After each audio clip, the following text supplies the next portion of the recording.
What's up, everybody? This is CARLOS Carson. Today is Halloween. Hope you guys enjoying your Halloween tonight.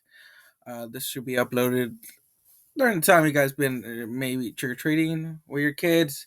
Maybe you are the kid trick or treating, or maybe you're in a Halloween party. I don't know. But today I want to react to three horrifying true out of gas horror stories by Mr. Nightmare. So, I enjoyed Mr. Nightmare stories. I usually do these during the October season, uh, or the October month, but I wanted to save these ones for Halloween. So this is the one that piqued my interest, and yeah, I'm terrified if my car doesn't have gas or is out of gas, especially when I had night shifts at my job. So thank goodness I'm not doing night shifts because it was horrible. Whenever they were fixing the highway, I had to go the long way, and yeah, being out of gas at 1 in the morning, 12 in the morning, 2 in the morning is it's crazy. So yeah, it's crazy out there during this time, like those times. So, anyways, um, let's get into the video. I'll put the video in the description below. Subscribe to Mr. Nightmares. He does a fantastic job narrating horrifying true stories from his subscribers or people that send him stories of their experience similar to these situations. But anyways, it says for a few more days only, Mr. Nightmare plush toys available for order. This is a perfect collectible that will only be available this one time. Link in the description. That's awesome that Mr. Nightmare is getting a plush. Uh, he deserves to have some merch. Uh, as I said, I love his narration of these stories. So, without any further ado, let's get into this.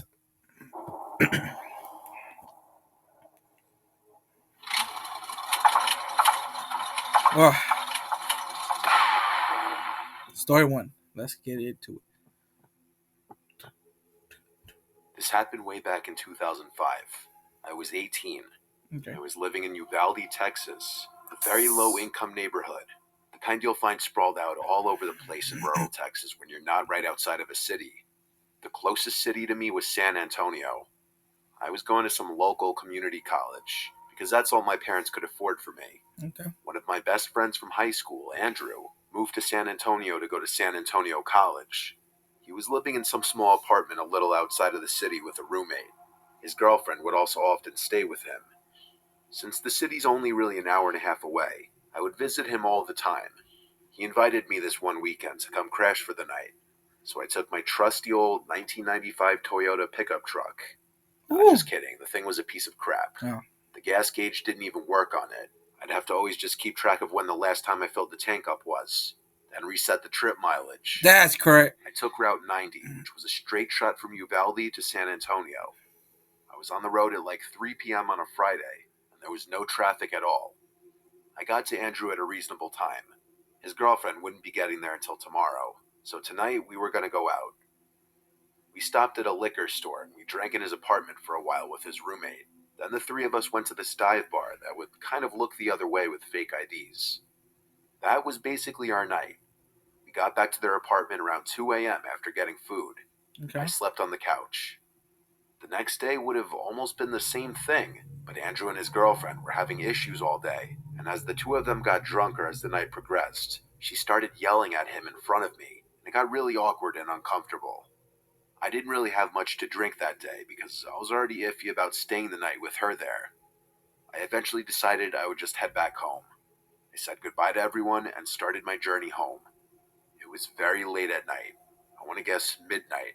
Maybe a Damn. little earlier. As I say, I. Oh my god. And his gas thing is not working. That's crazy. Whew.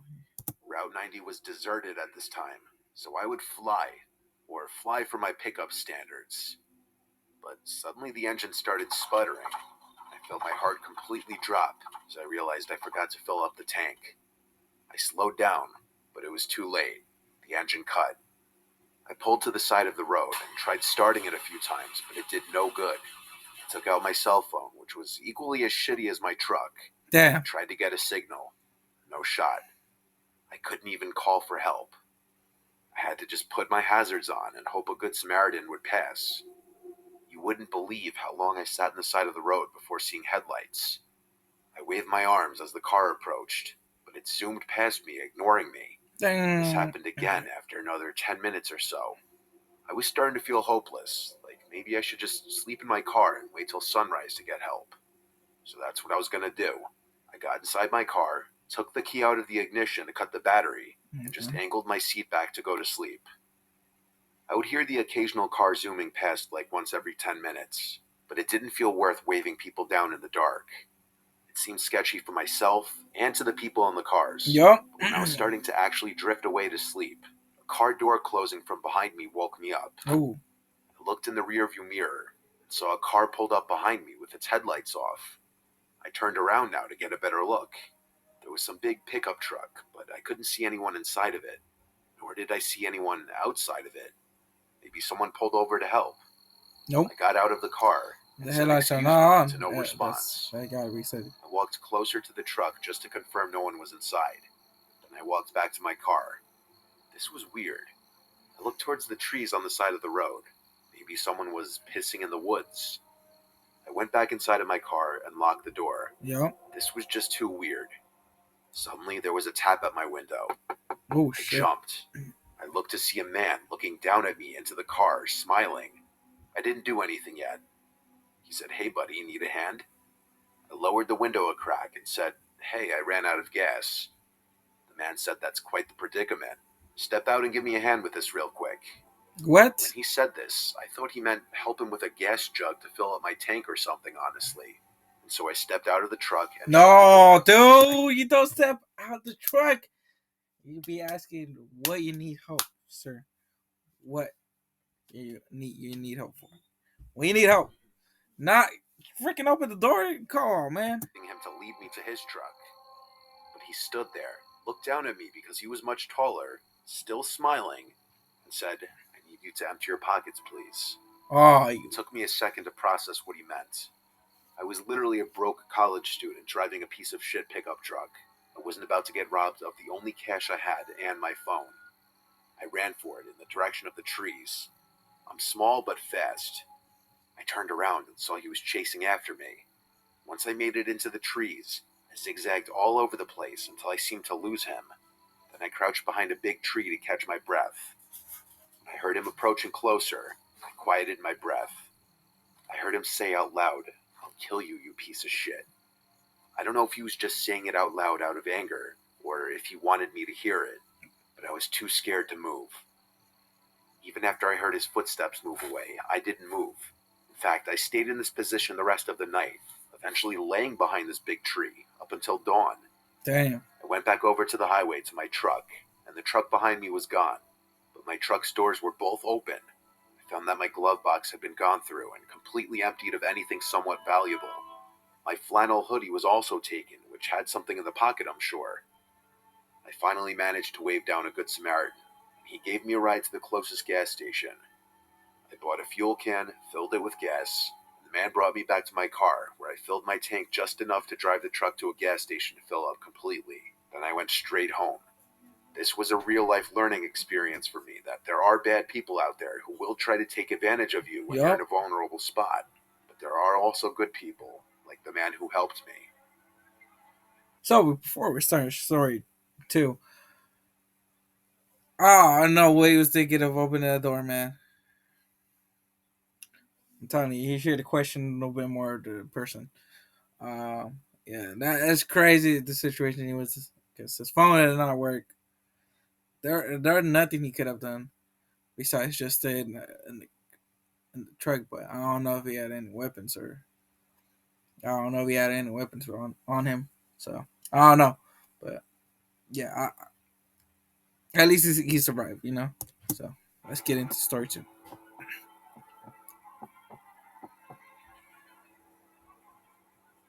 When I was 18, I was very immature and naive. I was kind of a jerk when I was on the road, honking whenever I got impatient, borderline cutting people off. Looking back now, it was very stupid and a if I ever have kids, I'll be that much more strict with them as far as their driving. That being said, I did drive a lot for someone my age. I went away to school, 5 hours away from home. Damn. No matter what day of the week, traffic always gets atrocious the closer I get to home. So during breaks, I'll drive home at night to avoid this. It goes from a 4 to 5 hour drive down to a 3 hour drive. It was the beginning of winter break, as the fall semester just ended. I understand the situation. Sometimes it is better driving at night, but always check your gas tank. Always. All my friends left for home on the same day. I just waited till later on in the night to head out, because there's nothing I hate more than traffic. I used to drive a Yep. Mazda 3 that I would beat the ever living crap out of, and admittedly, I used to be known for driving my car to a near empty tank consistently. People would comment on it whenever they'd be in the car with me, and I'd always assure them that the car would still have at least 30 miles to go even after the needle would hit E. Yo, this dude, man. So usually what I do is whenever it goes halfway, I always fill it up. Always going every time when it goes halfway right here, where it says to put gas. That's where I fill up my gas. I never let it pass the gas thing. I think when I was 18. I mean, actually, I was 20. I let it down until E and the light was flashing. I was like, oh shoot! And that was the only time I ever got scared of having no gas. But thank goodness it was a morning time when I was going to college. Um, but yeah, it's crazy to have it on E. It only happened to me once when I first started driving. So, but yeah. I found out the night I was driving home from school that I was wrong. I was only like an hour into my drive on the interstate. The needle was on E, and I was pushing my luck, waiting for a gas station sign instead of looking up the nearest one on the map. The car started making these weird sounds suddenly and jolting, and that's when I realized I may have actually run the tank empty this time. I got off the first exit ramp and hoped it would lead right to a gas station. This exit was dark though, with no street lights, and there was just woods on either side. I was scared to slow down and lose my speed because I didn't know if I'd have enough gas to find a gas station. I blew through the stop sign at the end of the ramp and made a sharp, fast turn on the intersecting road, which was another dark road surrounded by woods. I was screwed. The car eventually came to a stop and the engine died. Things only got worse when I took out my phone and saw I had no bars. I have T-Mobile, which is the worst possible reception anywhere far from a major city. I Mm-hmm. tried calling 911 because I was stupid and thought that 911 works even without reception. Of course, it didn't. I was terrified because I didn't know what to do. I turned on my hazard lights and just waited for someone to pass by. It was a long time before I saw headlights approaching. When I did, I flashed my headlights at them, and they passed me, made a U-turn, then pulled up on the grass behind me. I didn't know who was getting out of that car, though. I was an 18-year-old defenseless girl. I just cracked the window. Oh no! Oh no! You're a girl. Yo. This is. I don't know. I think it's a worse situation if it's a female, because there are crazy guys out there. But yo, as I said, it's always good to check how much gas you have and fill it up. Doesn't matter if you like having it low. It's better to just be safe than sorry, as they say. Like, oh my god, that's crazy. Okay, let's keep going. Window down a little bit as this man approached my car. No, I told him I need help. I ran out of gas. no, He man. offered to give me a ride to the nearest gas station. He was this balding guy with glasses on. He kind of looked trustworthy. I had no other apparent options but to accept his offer. I got out of the car and followed him to his car, making sure to lock my doors first. His car was a black Honda, year probably a 2010. It smelled funky A Honda 2010. Okay. in his car. I couldn't pin what the smell could be, though. He banged another U-turn and started driving in the direction he was driving before. He made conversation with me, asking where I was from and basic questions. I was honest with him that I was driving home from school. He said he lived in the area and that they don't get too many out-of-towners getting off the interstate for this quiet little town. The route we were taking lacked any buildings anywhere. It was just woods everywhere. I asked if he knew of any gas stations, and he said, yeah, just a ways up the road. I started hearing bumping and thumping coming from the back of the vehicle. It sounded like the trunk. At first, I thought it was maybe just bumps in the road or a loose object in the trunk. Mm-hmm. He seemed to keep talking and talking, like he wouldn't stop. Finally, we got to a sort of town-looking area. There were some lights and buildings at last. A diner and a few small houses. There was a red light at the first intersection since I got in his car. We came to a stop, and for the first time there was silence. And then, I heard the unmistakable sound of someone screaming in the trunk, followed by thump. That's crazy. Yo, never thought of that situation. Yo, that's crazy. Okay, I was thinking he was gonna try to take her. I thought he was gonna try to take her to his house, but just having a person in the trunk is crazy. Thumps and bangs. I looked at the man who looked at me. In a split second, I unbuckled my seatbelt, opened the door, and ran, while at the same time he tried grabbing me and pulling me back into the car. Oh hell no! I heard him get out as well, but instead of chasing me, he ran to close his passenger side door. Then I heard him floor it down the street. I ran into the diner and asked for help, making a scene. I used their phone to call 911. I waited there. It became this whole huge thing, with multiple police showing up to the diner to take a report. Given the gravity of the report that I was making, and I heard someone in the trunk of the car, they had to get every last detail from me about the man's car, his appearance, and where he picked me up. I was also given a ride back to my car so that they could also include the pickup location in the report. They also helped me get a hold of AAA, which eventually would come to my location to fill my car with gas. That's good. This was overall the scariest experience of my life. I was shaken to the core the whole rest of the ride home. I hope they found that man. I hope whoever was in that trunk is still alive today. For all I know, that man could have been bringing me to his house or somewhere else. I was just lucky I had a chance to get out at that red light.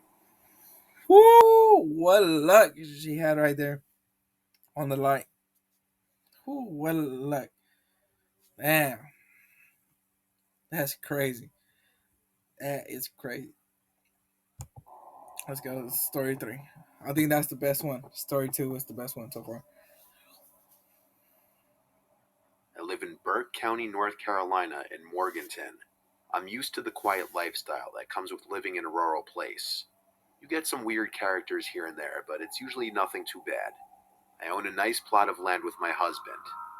My work schedule fluctuates. Sometimes I work days, sometimes I work nights. This happened on a night that I was on my way home after a night shift, so it had to be like 3 a.m. My Yeah, had same situation. Had day shift or night shift.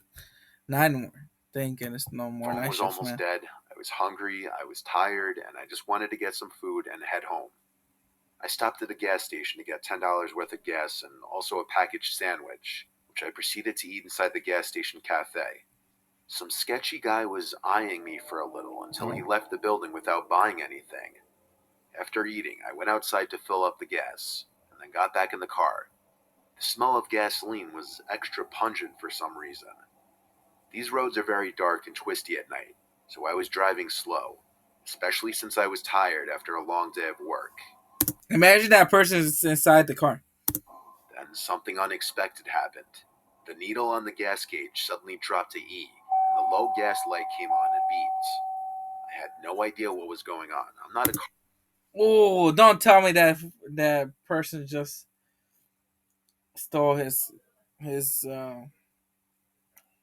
or poke a hole in his gas tank. person, and I'd never run out of gas before this. Plus, the needle just suddenly dropped. I thought at first that the computer was glitching, so I pulled over and restarted the car, but the needle was still on E. I tried to continue driving, but the engine died. I started having a panic attack. I called my husband first thing, and thank God he picked It's just, oh my god, it's another. Oh yeah, this. up. I asked him how did my car run out of gas after I just filled up. And as I got out of the car, I smelled gasoline. Dad, I told you he someone pulled a hole to the I told him gas tank. this, and he said it sounds like I have a leak. He He told me he'd head right over, and he'd call our roadside assistance company. Then I heard a car coming with no headlights, and suddenly It's that one person. It's that one person in the freaking gas station. it In the gas stopped, station. not far behind my car. I Get suddenly inside the thought to car. bring up that sketchy guy who was watching me at the Yup. gas station and ask my husband if there was a chance he did something to my car. Yup. My husband's tone suddenly changed to sounding more concerned and worried. He said, yes, there's a chance that he may have cut my fuel line. I didn't know what that meant. All I knew was I needed to run. I took my keys out of the ignition and shut the door and locked it so that the headlights would turn off. My phone was on like 2%, so I told him to text me when he's close. I ran off the road and towards the first house I could find. I ran down the long driveway and up the property to the front door. All the lights in the house were off. I still rang the bell multiple times anyway. Eventually, a light turned on, and then the door opened. A man in his 60s opened the door. He looked like he was just woken up. I asked him to let me in to hide and charge my phone. After a bit of explaining, he opened the door fully and let me in. I asked him for an iPhone charger, and he said he'd go look for one, and asked me to take a seat in the living room. I sat down, still in my nurse scrubs, feeling a mix of emotions. The man called out from the kitchen asking me if I wanted some water. I said yes, please. Little did he know, I saw his reflection in a mirror in the living room that gave visibility into the kitchen. I saw him fill a cup with water. Then I know for a fact I saw him drop something into the water. He Whoa. walked out Yo, that is crazy. That is crazy. Never thought of that. That is of view crazy. of the mirror, but the faucet was still running. It ran for a solid 30 more seconds before he turned it off. He came back into the living room with a glass of water and handed it to me. I thanked him, and he sat down and just looked at me, then asked me to explain the situation again. I replied to him I just really needed chargers so that I could contact my husband. He said, oh, right, and went upstairs. I checked my phone, and it was on 1%. I used that remaining battery to send my current location to my husband just in case. I then smelled the glass of water, and although it didn't smell like anything, I knew he put something in it. Mm-hmm. Now I had to make the decision of whether I should leave or not. On one hand, I needed to charge my phone badly. On the other, I was 99% sure he did something to this water. I heard him walking back down the stairs, and he said he doesn't have any iPhone chargers since he has an Android. After he said this, I got up and walked straight for the door. I'm not an idiot. Once outside, I ran back down the driveway to the road. I felt like throwing up. I couldn't believe two separate potential incidents from two different men happened in one night. I crept along the side of the road behind the trees. I took out my phone and sent my updated location, and right around now was when my battery died. I waited for until I saw familiar headlights of my husband's truck. I went out waving my arms, and thank God it was him. I got inside the truck and let all my emotions out, crying to him about what I just went through. He brought us to my car, and there was no longer a car behind mine. My back window was shattered, though, and it appeared someone had gotten into the back seat, but nothing of high value was left in my car to steal anyway. My car battery was also now dead. When I told my husband about the man who tried to potentially roofie me, he was so furious he wanted to go break down his door, but I told him no, let's just wait for the tow truck to come. We waited quite a while before it came. My That's car was crazy. towed to my dealership, where they would take the car in the next day. My husband was right. My car was vandalized and the fuel line was cut completely. Thank God I was off the next few days because I needed some time to mentally recover from this night. The idea that twice in one night I was almost a victim of some sketchy men, I just couldn't get over. That is crazy. Damn. I don't know which story was crazy. This one or the second one. I think this one might have been a little bit crazy because it's two different people. That is crazy. That's crazy. Yeah, I said I think it's more dangerous for a female to have to be in this kind of situation than guys. But yo, that's crazy. That is crazy. So that's the end of this reaction, guys. I hope you guys thought. I hope you guys enjoyed. If you guys did enjoy, smash the like button, subscribe or not subscribe to the channel, and share this video to any fan of Mr. Nightmare, and I'll see you guys in the next video to upload. Adios.